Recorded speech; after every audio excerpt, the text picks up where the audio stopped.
Quantas vezes quiseste então mudar teu pensar, teu modo de agir, e ao sentir que nada adiantou, foi tudo em vão. Ó irmão, eu sei que foi ruim, mas uma coisa eu quero te dizer: Deus te ama assim como tu és. Mesmo quando muitos dizem que não há mais solução, teu Senhor estende a sua mão.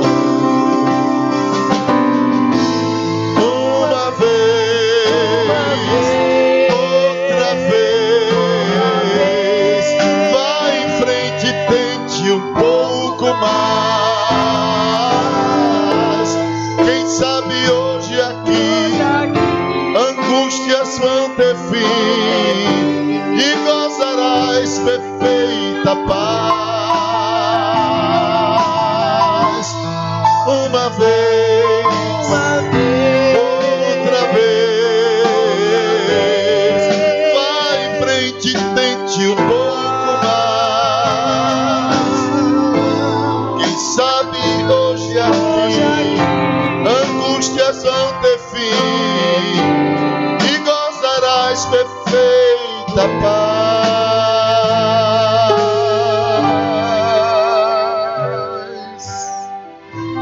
Aleluia, glória a Deus. Meus queridos irmãos, damos graças a Deus por este privilégio que Ele tem nos concedido de estarmos aqui. Eu estou um pouco disfônico, um pouco rouco, devido aos trabalhos que realizamos ali no Recife, nas diferentes igrejas. Estivemos no Cabo, estivemos em São Lourenço, 2 vezes em Sucupira, Floresta. Cheguei agora à tarde e já estou aqui, pela graça de Deus.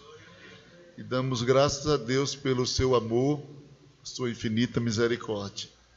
Agradecemos à igreja as orações, pois sempre digo que ir ao Recife e voltar em paz é sempre uma vitória que Deus nos concede nessas estradas. A gente vê muitos acidentes, muitas coisas acontecendo, mas o Senhor tem nos guardado. Dessa vez eu fui só com a irmã Simone e os irmãos já imaginam, é um dirigindo e o outro dormindo. Se pelo menos ela conversasse até lá, mas fica eu e Jesus no carro. Mas Deus tem nos guardado. Dizem que mulher tem muito assunto. Só acredito se for para o Recife falando e voltando de lá falando, conversando. Meus irmãos, queremos louvar a Deus por tudo. Orem por nós, para Deus nos dar nesta noite uma palavra para a igreja de forma sábia, que promova a edificação. Hoje eu quero iniciar um novo assunto. Nós já concluímos sobre as bênçãos, filhos debaixo da bênção, e nos 2 encontros que tivemos, finais, tivemos várias promessas de Deus, e eu quero dizer aos irmãos que já começaram a se cumprir. Alguns irmãos já me procuraram ali no gabinete, e eu lembro que num dos encontros Deus disse aqui, através da sua palavra, que com 8 dias depois alguém iria agradecer. E terça-feira passada o irmão foi lá no gabinete e me disse: pastor, olhe, está acontecendo assim, Deus fez isso, e Deus falou, está se cumprindo. Ele não agradeceu aqui, mas foi lá me informar, e é bênção. E outros irmãos também estão agradecendo bênçãos, como estamos vendo aí a irmã Camila agradecendo. E é importante que a igreja continue crendo em milagres. Eu vou ver se dentro de 2 ou 3 encontros a gente conclui este assunto, falando sobre finanças abençoadas. Finanças abençoadas. E a gente vai analisar aqui o porquê de algumas finanças não serem abençoadas. O porquê de algumas pessoas não ter a bênção de Deus em suas finanças. E a gente precisa ver isso à luz da Bíblia, para não estar criando assuntos antibíblicos e fundamentar-se em heresias, em falsos ensinos. A gente precisa ver o que a Bíblia diz sobre finanças. Amém, meus irmãos? E o que é a finança abençoada? Para a pessoa compreender isso, é preciso examinar as Escrituras. Hoje eu vou apenas introduzir este assunto, e se Deus permitir, terça-feira que vem eu vou estar chegando de Brasília, mesmo cansado, vou chegar aqui, mas vou ministrar, vou dar continuidade.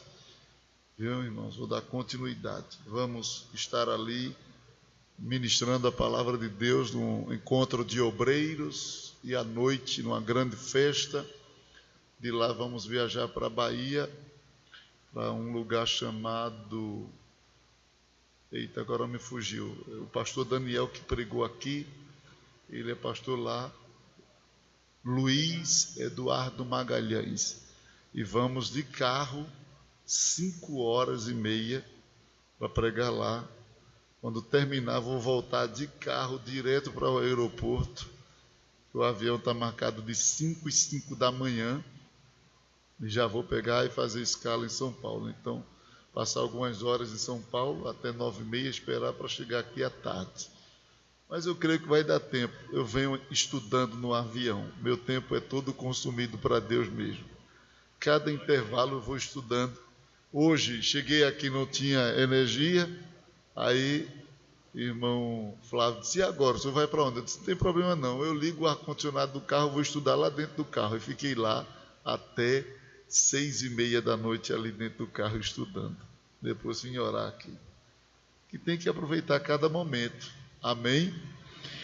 Abra sua Bíblia em Deuteronômio capítulo 8, versículo de número 7.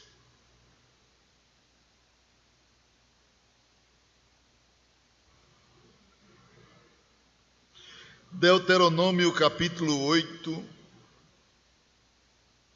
versículo 7, diz assim: porque o Senhor teu Deus te põe numa boa terra, terra de ribeiros, de águas, de fontes e de mananciais profundos, que sai dos vales e das montanhas, terra de trigo e cevada, de vides e figueira, romeiras e oliveiras, abundante de azeite e mel, terra em que comerás o pão sem escassez, e nada te faltará nela, terra cujas pedras são ferros, e de cujos montes tu cavarás o cobre. Quando, pois, tiveres comido e fores farto, louvarás ao Senhor teu Deus pela boa terra que te deu. Quantos dizem amém? Amém. Glória a Deus. Meus queridos irmãos, esse texto é de fato um texto que está ligado diretamente à bênção de Deus aos filhos de Israel, quando estavam às margens da fronteira de Canaã, a terra da promessa, a terra que Deus prometeu ao seu pai Abraão, Isaque e Jacó. E Deus através de Moisés, estas foram, no livro de Deuteronômio, as últimas palavras de Moisés, Moisés instruindo a nova geração, a geração que nascera no deserto, porque a geração de 20 anos para cima, que saíra do Egito, morreram todos no deserto, com exceção de Josué e Calebe. Mas aqueles que saíram do Egito até 19 anos e os que nasceram no deserto estavam aqui diante de Moisés, recebendo as últimas instruções deste ancião de Deus, para poderem possuir a terra da promissão, ou a terra da promessa. E queridos, o Senhor diz através de Moisés que ele introduziria os filhos de Israel numa terra de qualidade, numa terra próspera. Bem, entendemos de que o Senhor, nosso Deus, é um Deus de prosperidade. Sim ou não, irmãos? Deus é um Deus de prosperidade. Há muitos crentes que têm uma ideia de prosperidade muito equivocada, muito errada, devido até os falsos ensinos da teologia da prosperidade. E essa teologia da prosperidade preconiza de que crente não sofre, se sofre é porque não está bem com Deus. Preconiza de que crente não passa por escassez, se passa é porque a sua fé está comprometida. Não é esse tipo de prosperidade que nós acreditamos, uma prosperidade subjetiva, uma prosperidade que esteja condicionada exclusivamente a uma vida de comunhão com Deus. É claro que a vida de comunhão com Deus proporciona ao homem e à mulher bênçãos espirituais e bênçãos materiais. Mas a gente precisa entender que, independente de comunhão com Deus ou não, nosso Deus, Ele é um Deus de prosperidade. Deus não é pobre, nunca foi pobre. Amém, meus irmãos? Nunca foi pobre.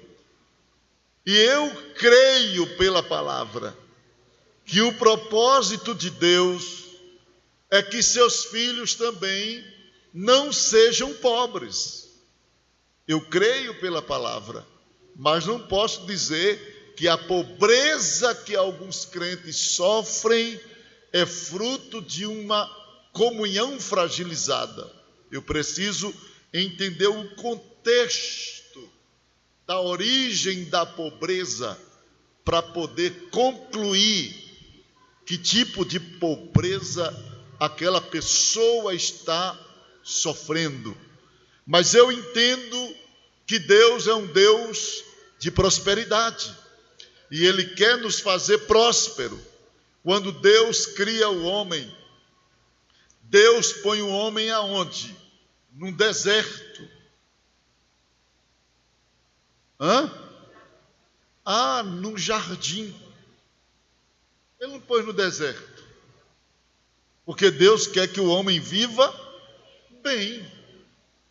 Deus quer que o homem tenha uma vida com qualidade. Deus quer que tenhamos uma vida com qualidade. E percebam de que o jardim não era um lugar pobre. Havia um dos rios que cortava ali o jardim, que era um lugar que tinha o ouro e pedras preciosas. Leia Gênesis que você vai ver. E os que cortavam o jardim, um deles era o rio onde se achava ouro. Então, o lugar onde Deus colocou o homem foi um lugar de prosperidade. Bem, e por que hoje há tanta pobreza? Porque hoje há tanta desigualdade em todos os aspectos, e principalmente financeiro. Vamos analisar o que a Bíblia tem a dizer? Algumas pessoas se perguntam: a prosperidade material é uma questão arbitrária de Deus? É uma questão de decisão soberana? Uma questão de decisão arbitrária? Sabe o que é decisão arbitrária? É a decisão que um árbitro executa. Que queira ou que não queira, se um árbitro em um time de futebol, ou em qualquer área esportiva, se ele disser é falta, é falta. Sim ou não? Os jogadores podem ir para cima dele, podem pressionar, é falta. Porque é uma decisão soberana, arbitrária. Mas a prosperidade financeira é fruto de uma arbitrariedade de Deus? A prosperidade financeira ou finanças abençoadas é fruto de uma predestinação. Deus criou alguns para ser rico e outros para serem pobres. Alguns dizem que sim, e às vezes usam até o texto de Provérbios 22:2. Abra a Bíblia. Estou dizendo que alguns dizem que sim, mas não estou dizendo que o sim dele é correto. Provérbios 22:2 diz assim a palavra de Deus. 22:2. O rico e o pobre fez o quê? E encontraram. E o quê? E a todos fez o Senhor. A minha versão diz: e a todos o Senhor fez. Então, alguns forçosamente utilizam esse texto para dizer: está vendo aí? Deus criou uns para serem ricos, criou outro para ser pobre de marré descer. Só que o texto não está dizendo isso. A ideia exegética desse texto, ou a exegese desse texto, não é que Deus criou para ser pobre ou para ser rico. A Bíblia está dizendo, independente da sua realidade financeira, foi Deus quem te criou. Não criou para ter aquela realidade financeira. Quem me entendeu, diga amém. A ideia aqui é mostrar a origem da pessoa e não o estado financeiro dela. Porque alguns podem pensar assim: se é rico, foi Deus quem fez. Se é pobre, veio do capiroto. Nada disso. A Bíblia está dizendo: quem criou o rico? Deus. Quem criou o pobre? Deus. Mas não está dizendo quem criou o rico para ser rico e o pobre para ser pobre. Não. Está dizendo quem criou, mas o que ele vai ser não tem nada a ver com uma predestinação. Então, já aprendemos aqui de que riquezas, prosperidade financeira não é produto de arbitrariedade divina, nem de uma predestinação. Quem me entendeu, diga amém. E há vários textos que comprovam-nos.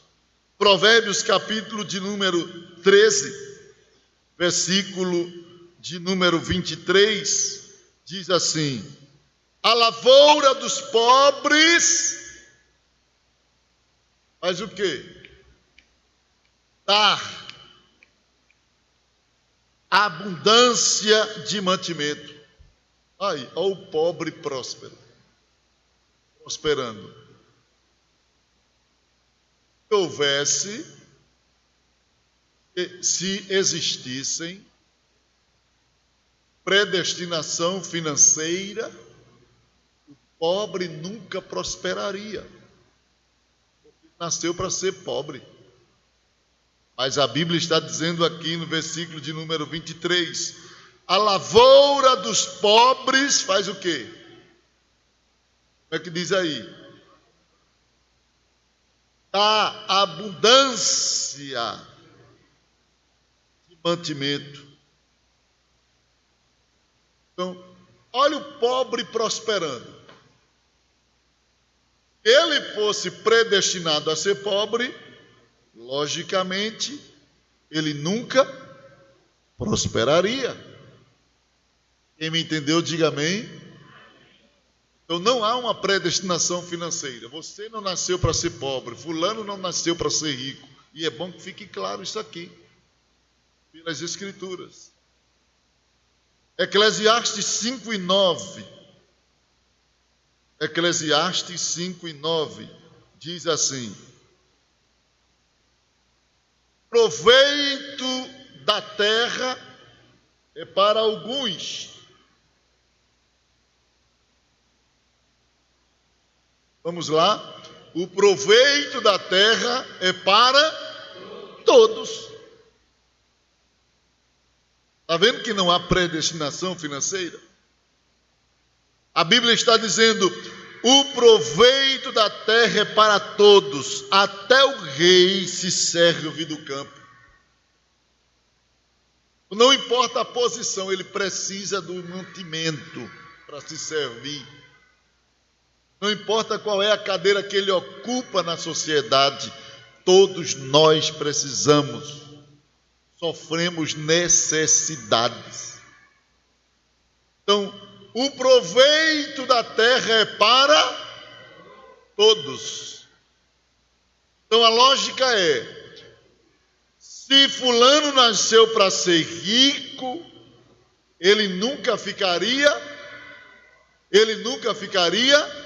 pobre.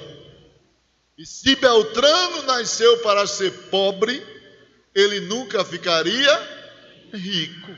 Abra a Bíblia em 1 Samuel, capítulo de número 2, versículo de número 5 e 7.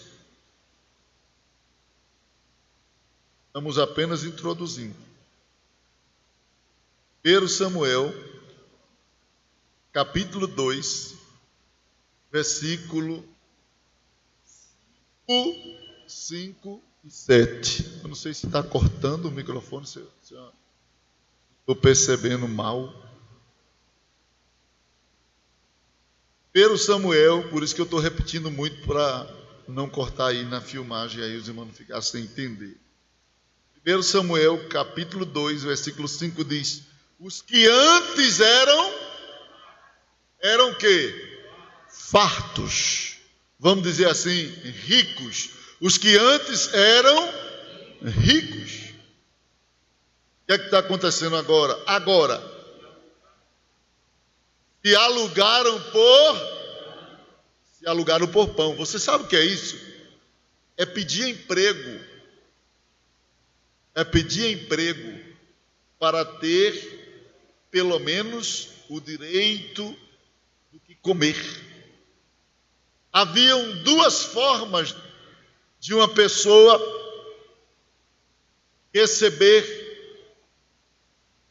Ele tinha direito ao pão ou ao salário. Eram duas formas de encontrar emprego. O filho pródigo, ele apelou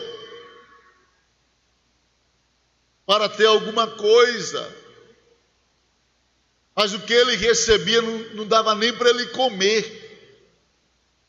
Ele desejou comer as alfarrobas dos porcos. Foi trabalhar apacentando porcos.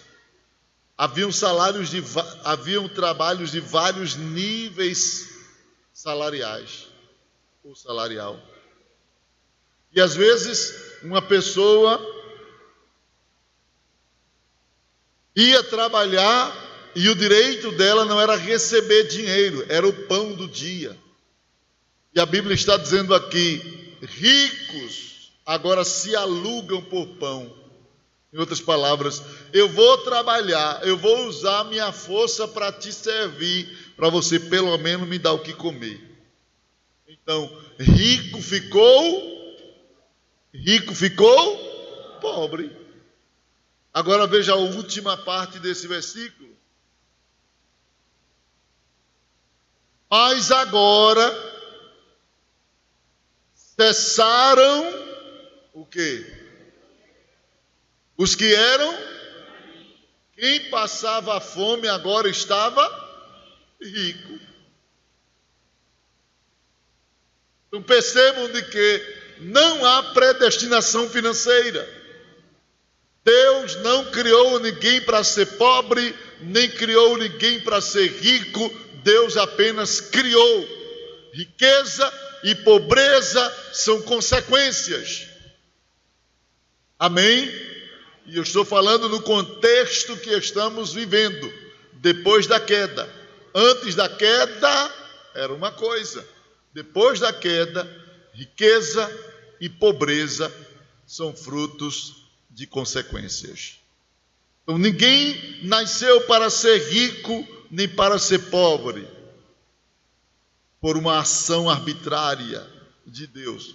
Aí outros dizem assim, bem, se não há predestinação, então a prosperidade financeira é fruto da nossa comunhão com Deus. Quanto mais eu estiver bem com Deus, mais Deus me abençoa financeiramente. Também não. Por quê? Porque eu conheço tanto crente que vive bem com Deus e é pobre. Conheço tanta gente que nem tem comunhão com Deus e é rico. Sim ou não? Sim ou não? Vamos para a Bíblia. Salmo 73, versículo de número 2. Estou só tirando algumas dúvidas, depois eu entro no assunto propriamente dito. Salmos 73.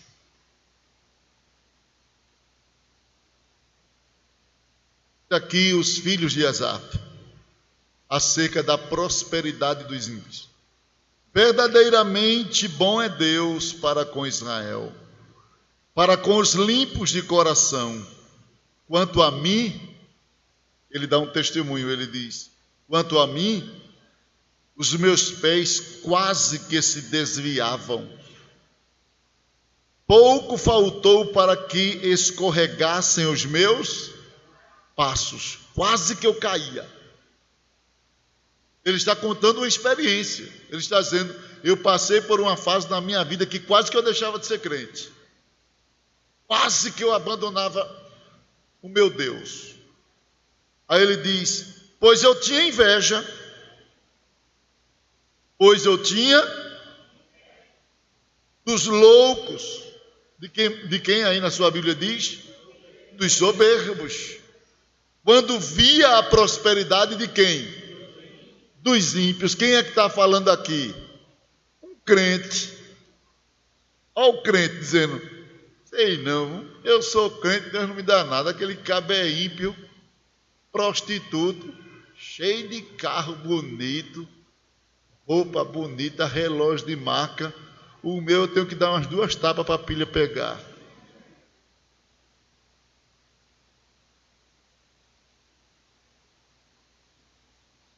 Vocês lembram daquele relógio que acendia a luzinha?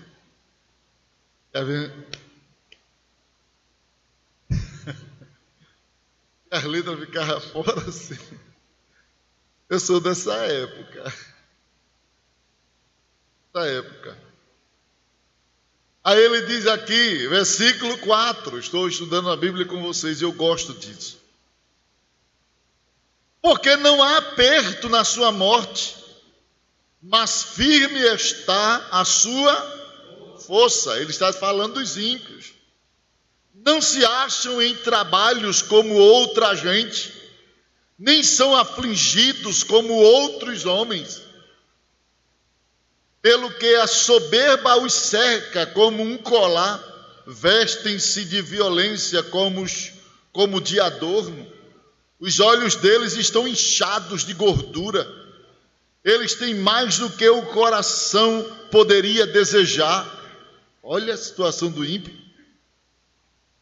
São corrompidos e tratam maliciosamente de opressão, falam arrogantemente, põem as suas bocas contra os céus e as suas línguas andam pela terra. Ó, fala o que quer, diz o que quer, blasfema, não é?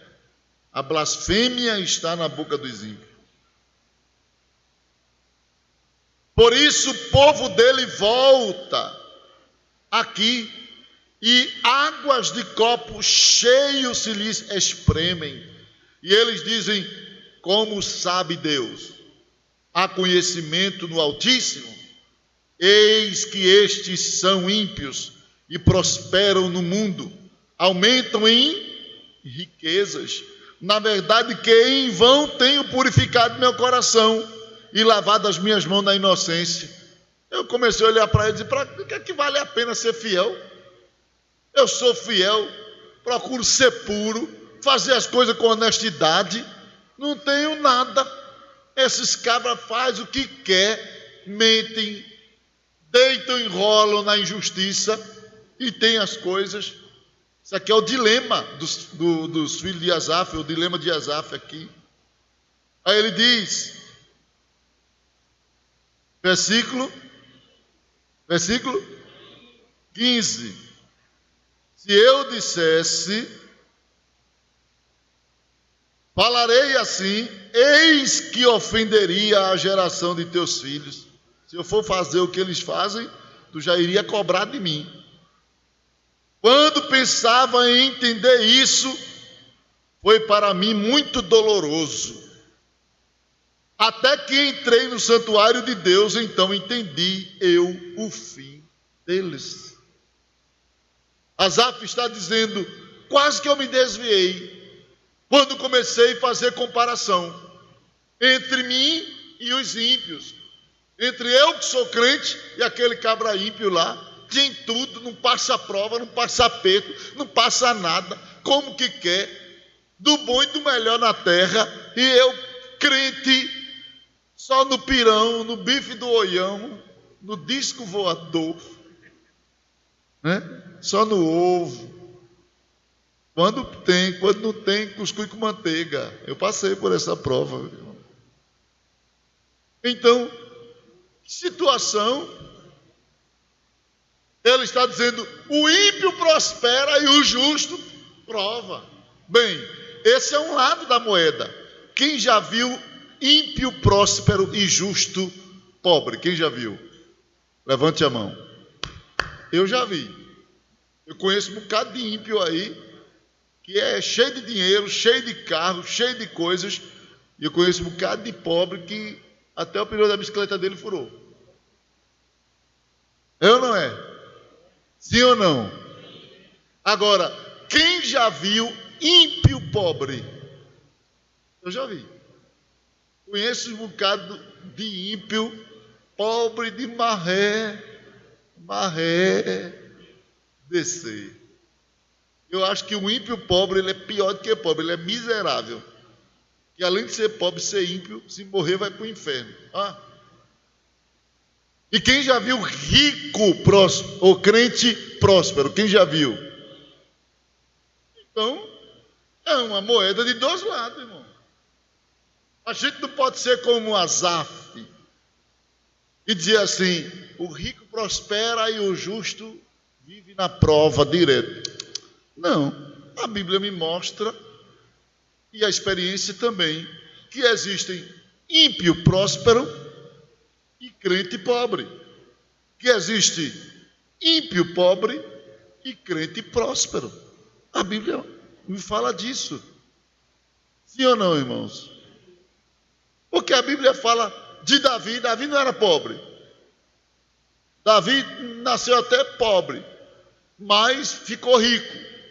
Ficou com tanta riqueza que antes de morrer deixou ouro, prata, tudo para construir o templo. Salomão não era pobre. Não era crente que tinha dinheiro. Sim ou não? Mas a gente vê ímpios morreram na pobreza. Então, é uma moeda de dois lados e a gente precisa ser realista. Então, a prosperidade financeira não é produto exclusivo de comunhão com Deus. Amém? Porque se eu disser que a prosperidade financeira é produto exclusivo é único, da minha comunhão com Deus, então eu vou dizer que aqueles crentes que não têm bênção ou prosperidade financeira, está tudo desviado. Não posso, porque a Bíblia me mostra os dois lados. E é por isso que a gente tem que estudar esse assunto, para saber a razão dessa bênção financeira, por que alguns são prósperos e por que alguns não prosperam. Quem quer saber, diga amém. Bem, vamos começar nesses 5 minutos que me restam aqui, falando acerca de 3 fontes de riquezas. Eu falei de quê? 3 fontes de riquezas, de prosperidade. A Bíblia fala acerca de 3 tipos de riquezas materiais. Considero também 3 fontes. A primeira, herança. Porque algumas pessoas têm dinheiro, têm riquezas, têm bens materiais, porque recebeu herança, porque são filhos de pais prósperos. Terminou transferindo a sua riqueza para seus filhos, herança. Provérbios 13, 22. Provérbios 13 e 22. Diz assim: o homem de bem, percebam, ele não está dizendo assim, o homem de Deus, está falando o homem de bem, que seja de Deus ou não. E a pessoa pode não ser crente, pode não ser cristã ou cristão, mas ser uma pessoa que foi bem educado na sociedade e se tornar uma pessoa de bem, sim ou não? Significa que essa pessoa vai ser salva, porque ser salva não basta ser de bem, tem que ser do dono do bem, tem que pertencer a Deus. Tem muita gente de bem que não vai para o céu, mas não é do bem, pastor, é do bem das coisas aqui, mas em relação a Deus não quer aceitar Jesus como Salvador. Então essa pessoa é do bem, mas não é de Deus. Quem me entendeu, diga amém. Então ele diz aqui: o homem de bem deixa uma herança aos filhos de seus filhos. Mas ele diz: a riqueza do pecador, daquele que não segue o bem, é depositada para quem? Para o justo. Então, algumas pessoas gozam de prosperidade material porque receberam essa prosperidade por herança. Quem me entendeu, diga amém. Porque alcançou por herança, não trabalhou, não fez nada, mas os pais deixaram, ou pais ou avós, alguém deixou aquela herança. Em 1 aos Coríntios, capítulo, ou 2 aos Coríntios 12 e 14, a Bíblia fala da herança. 2 aos Coríntios 12 e 14, Paulo disse assim: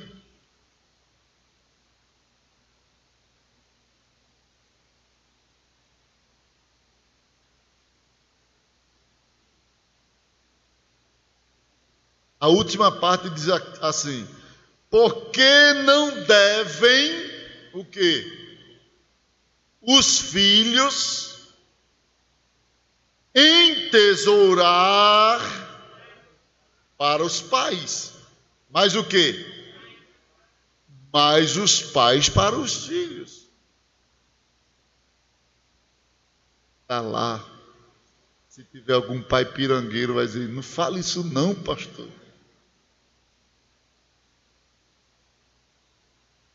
É que isso aqui é lógico. O que você acumula ao longo do tempo que você trabalha e se dedica, quando eu e você, quando nós passarmos, quem vai ficar com aquilo são nossos filhos. Sim ou não?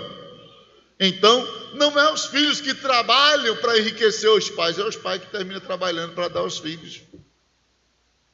Mas pode acontecer dos pais serem pobres e os filhos prosperarem e depois abençoar os pais? Pode, claro. Porque ele só prosperou porque aqueles pais ali se dedicaram. Os pais talvez não tiveram recursos materiais, mas teve riquezas de afeto para eles. E tem pai que dá dinheiro, mas não dá afeto. Sabia? Os filhos, eles recebem herança, mas não recebem os ensinamentos, não recebem o legado da vida. Mas, logicamente, pela Bíblia, os pais devem tesourar para os filhos. Trabalham, e no final, não deixe de trabalhar não, com pirangás não, viu? Pode trabalhar. E no final, os filhos é quem vai assumir aquilo ali. Salomão ficou até aperreado, não sei nem quem é que vai assumir isso aqui. Trabalhei tanto, não sei se vai ser um sábio ou se vai ser um doido, para pegar o que eu ajuntei com tanto sacrifício e desperdiçar. Mas é assim. É assim. E os pais não podem se negar. Porque isso é um princípio lógico. Deus criou isso aqui. Os pais devem tesourar para os filhos. Então algumas pessoas prosperam porque alcançaram aqueles bens por herança.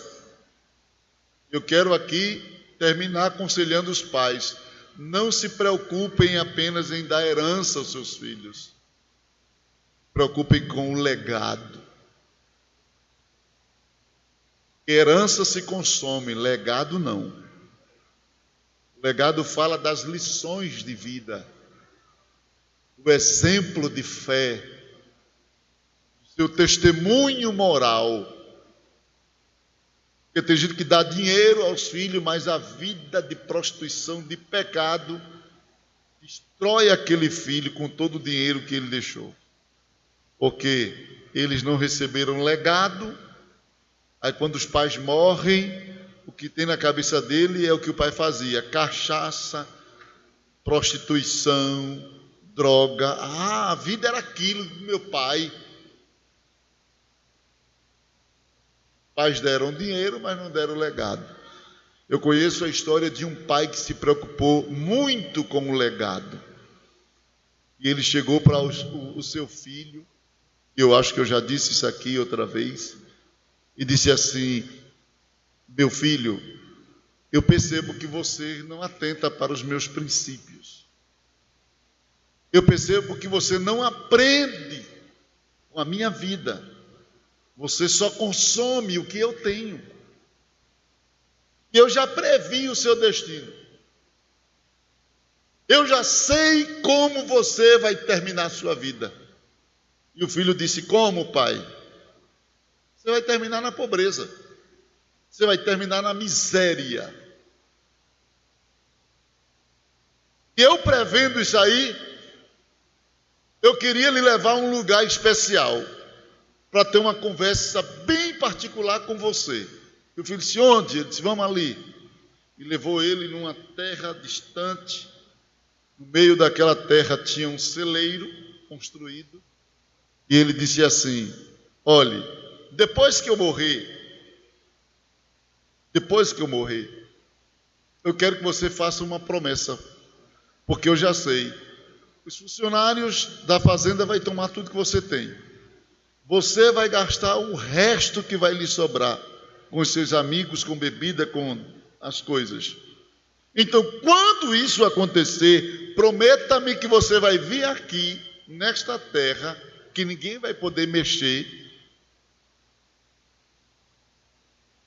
tomar de você, e vai vir até aquele celeiro. O que é que tem lá? Ele disse, vamos lá.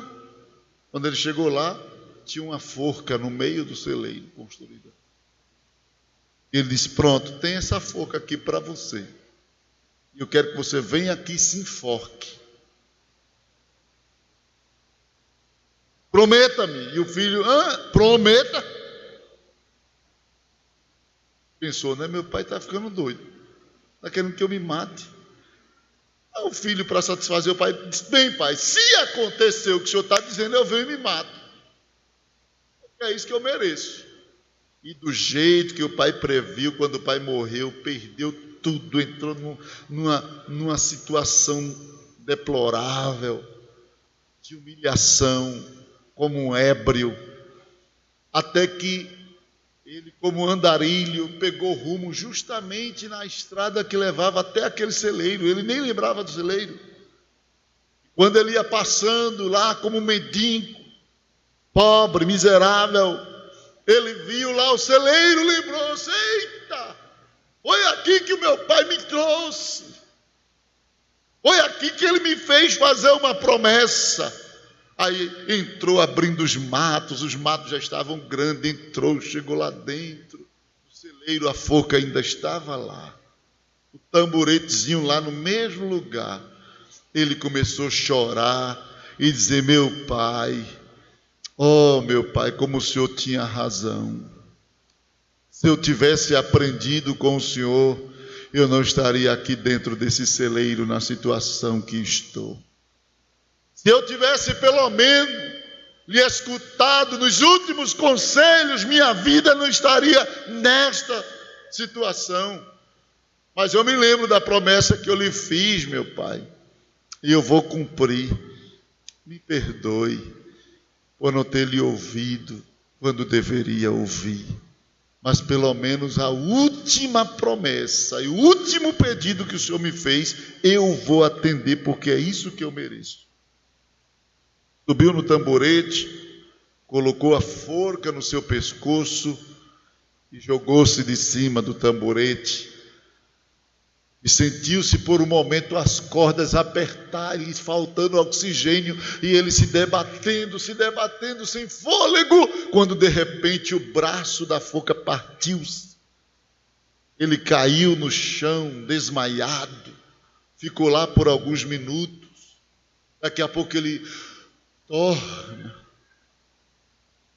Quando ele percebe que está no chão, que ele olha ao seu redor, e sobre ele havia várias pedras preciosas, ouro, pedras, e uma carta do pai dizendo assim, meu filho, esta é a sua última chance de seu pai que lhe ama. O pai previu que ele se mataria devido à angústia e criou uma forca falsa com braço oco. E ali deu a ele uma segunda chance. Na vida da gente, nem sempre acontece da gente encontrar uma forca, mas existe uma cruz, aonde a gente encontra a segunda chance, a última oportunidade para prosperar diante de Deus e nesta terra. Então, confiemos no Senhor. A próxima semana a gente continua estudando sobre as fontes de prosperidade material. Todos em pé. Porque Ele vive, posso crer no amanhã. Porque Ele vive, temor não há. Mas eu bem sei, eu sei que a minha vida está nas mãos de meu Jesus, que vivo está.